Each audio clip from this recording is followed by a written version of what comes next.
अस्सलाम वालेकुम मेरे प्यारे सी यूट्यूब की फैमिली, क्या हाल है? ठीक ठाक कहना ताला आप सबको अपने हिफ्ज़-ओ-अमान में रखे। तो जी हर आए दिन रजब के घर कोई ना कोई ज़रूर जाता है किसी न किसी मदद के लिए कि हमें ये चीज़ चाहिए, हमें वो चीज़ चाहिए, हमने बच्चों की शादी करनी है। कोई से बीमार लोग जाते हैं जो हॉस्पिटल में एडमिट होते हैं, वो दवाइयाँ नहीं ले सकते।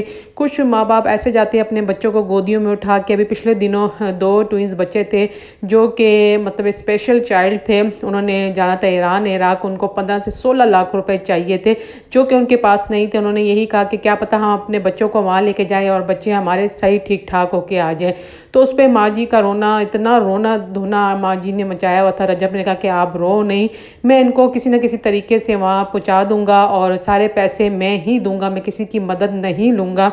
अभी कल ही 2 ये लड़के व्हील चेयर पे आए थे, बहुत ही दूर से आए थे और जवान दोनों भाई थे, व्हील चेयर पे थे। उनके पास व्हील चेयर अच्छी वाली नहीं थी, मतलब उनको ऑटोमेटिक चाहिए थी जो कि खुद चला के कहीं भी ये जा सकते थे। तो ये काफ़ी घंटों पहले रजब के घर के बाहर खड़े इंतज़ार कर कर कर कर जब रजब आए बाहर से, उन्होंने देखा कि कितना हजूम मचा हुआ है तो उनके पास बैठ गए। तसल्ली से उनसे पूरी बात पूछी। उन लड़कों ने बताया कि हमें ऑटोमेटिक चाहिए, ये व्हील चेयर हमारी बहुत टूट फूट गई, हमें जाने में मुश्किल होती है। और अच्छे खासे जवान लड़के थे लेकिन चल नहीं पाते थे। तो रजब उनके पास बैठ गए, उनसे कहा कि मैं तुम्हें ऑटोमेटिक व्हील चेयर दिलाता हूँ, तुम परेशान ना हो। फ़ोन नंबर दिलवाया बाकायदा कि ये फ़ोन नंबर मैंने ले लिया है, मैं जैसे मर्ज़ी कहीं से भी वो करूँ लेकिन मैं तुम्हें ये दिलवा कर रहूँगा। तो कुछ लोग आ गए कि उन्होंने कहा कि रजब भट्ट ऐसे जानबूझ के लोगों को दिखाता है और सिंपैथी लेता है और 1 लाख कमा के 10 लाख रुपए एक वीडियो से कमा लेता है। तो रजब भट्ट का कहना है कि अगर मैं 10 लाख रुपए कमाता हूँ एक वीडियो से, 1 लाख रुपए लगाता हूँ, तो तुम लोग भी 1 लाख रुपए लगा के 10 लाख रुपए कमाओ, लेकिन 1 लाख लगाओ तो सही। और मेरा सियासत से दूर दूर तक कोई वास्ता नहीं है, ना ही मैं सियासत में आऊँगा, ना ही मैं कभी सियासत में पढ़ूंगा, ना ही मुझे शौक है, ना ही मुझे इसका अलिफ बे और ए टू जी पता है। मैं कर रहा हूँ तो इंसानियत के लिए कर रहा हूँ, अल्लाह को राज़ी करने के लिए कर रहा हूँ। और ये काम करने से मेरे ऐसे मामलात, ऐसे मतलब मुश्किलें परेशानियाँ हल हो जाती हैं जो कि मुझे पता भी नहीं चलती। और मेरी माँ मेरे बाप भी यही काम कर रहे हैं। मेरी माँ कितनी लड़कियों की शादी महीने में करवाती हैं, सामान जो कि मैं वीडियो में दिखाता ही नहीं हूँ।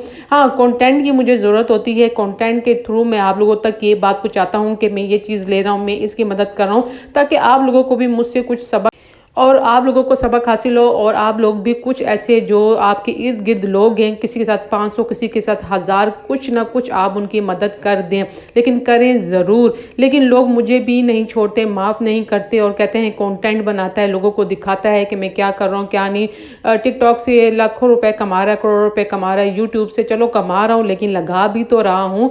एक ये होता है ना कि जैसे अल्लाह मियाँ कहते हैं कि मेरे साथ तिजारत कर लो, तुम लोगों पे लगाओ, मैं तुम्हें अता करूँगा। तो वही बात है, मतलब एक किसी हाल में लोगों ने नहीं छोड़ना, बख्शना नहीं है, माफ़ नहीं करना। रजब भट्ट को भी लोगों ने आड़े हाथों लिया और इतनी बातें की, इतनी बातें की, लेकिन आपको पता है कि रजब भट्ट चुप होने वालों में से नहीं है, वो जवाब ज़रूर देते हैं। उन्होंने कहा कि चलो तुम लाख रुपए लगाओ और 10 लाख रुपए कमाओ जैसे मैं कर रहा हूँ, लेकिन करो तो सही, लोगों की बेटियों की मदद करो। अभी पिछले दिनों उन्होंने मशीन, चारपाइयाँ, ड्रम पेटी बच्ची को दिलवाए और बहुत ज़्यादा मतलब लोगों ने सराहा। लेकिन वहाँ ऐसे भी एंटी रजब है जिन्होंने नफरत की निगाह से देखा और कहा कि ये जानबूझ के ये चीज़ें ला ला के दिखाता है, छुप के भी कर सकता है। तो उनका कहना है कि मैं छुप के भी करता हूँ, मैं दिखा के भी करता हूँ, क्योंकि मेरा काम है वीडियो बनाना, व्लॉग चलाना। अगर ये नहीं दिखाऊंगा तो कैसे मैं अपने व्लॉगिंग करूँगा। बहरहाल आप लोगों को दिखा रहा हूँ। बहरहाल अभी ये 2 लड़के आए थे जो माजूर थे, जो चल नहीं सकते थे। हम देखें काफ़ी घंटों से वो खड़े थे, इंतज़ार कर रहे थे, आस लगा के खड़े थे कि कभी ये रजब आएगा और हमारी बात सुनेगा, हमें व्हील चेयर दिलवाएगा।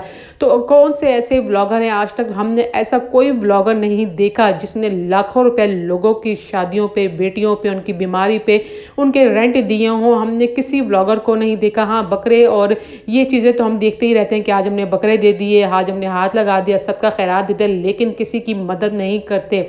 बहुत से ऐसे व्लॉगर हैं, लेकिन वाहिद रजब भट्ट ऐसा व्लॉगर है जो कि शादियां भी करवा रहा है, बीमारियां भी, लोगों के रेंट भी, लोगों के मतलब खर्चे निकालता है। जब भी अल्लाह उसको ये काम करने की तौफीक भी देता है, अल्लाह उसे तौफीक देता है जो ये कर पाता है और उसको अता भी करता है। चाहे रजब भट्ट जैसा भी है, जैसा नहीं, जैसे भी मामलात हैं उसके, अपनी बीवी के साथ, अपने बच्चे के साथ, जैसे भी उसका खुद कहना है मैं बहुत बुरा हूँ, मैं मानता हूँ मैं बहुत बुरा हूँ, मैं अच्छा हूँ ही नहीं। لیکن اللہ کی نظر میں اچھا ہونا چاہیے، بندوں کی نظر میں اچھا بن کے کیا کرنا۔ بہرحال یہ باتیں میں نے آپ کے ساتھ شیئر کی ہیں کہ ابھی کل ہی ان کے گھر کے بعد جو یہ 2 لڑکے تھے اور اچھے خاصے مطلب صرف چل نہیں سکتے، دیکھیں اللہ کی عطا دیکھیں، اللہ اپنے بندے کو مطلب جو بھی عطا کرتا ہے اس میں ہر حال کا اللہ کا شکر ادا کرنا چاہیے کہ اللہ تو نے ہمارے ہاتھ پاؤں سلامت رکھیں، ہم اپنی مرضی سے گھوم پھر سکتے ہیں، کھا پی سکتے ہیں، ہمیں کسی کی روک ٹوک نہیں ہے۔ بہرحال رجب نے جو مدد کی ہے، لوگوں نے بہت پیار دیا، بہت زیادہ، لیکن لوگوں نے جو ایسے اینٹی رجب تھے انہوں نے بہت زیادہ فضولیات بھی کی، جس سے رجب کا بہت دل خراب ہوا، بہت زیادہ وہ ٹرول ہوتا ہے، یہاں تک کہ اب وہ بیمار بھی رہنے لگے ہیں، ہاسپٹل راتوں رات پہنچ جاتے ہیں، جس کی وجہ سے اس کی ماں بہن اور بچے یہ جو کزن سے بہت زیادہ پریشان ہوتے ہیں، سٹوری بھی شیئر کرتے ہیں، دعاؤں کی اپیل بھی کرتے ہیں۔ کمنٹس باکس میں آپ نے اپنی رائے کا اظہار ضرور کرنا، اجازت چاہتی ہوں۔ اوکے جی، اللہ حافظ۔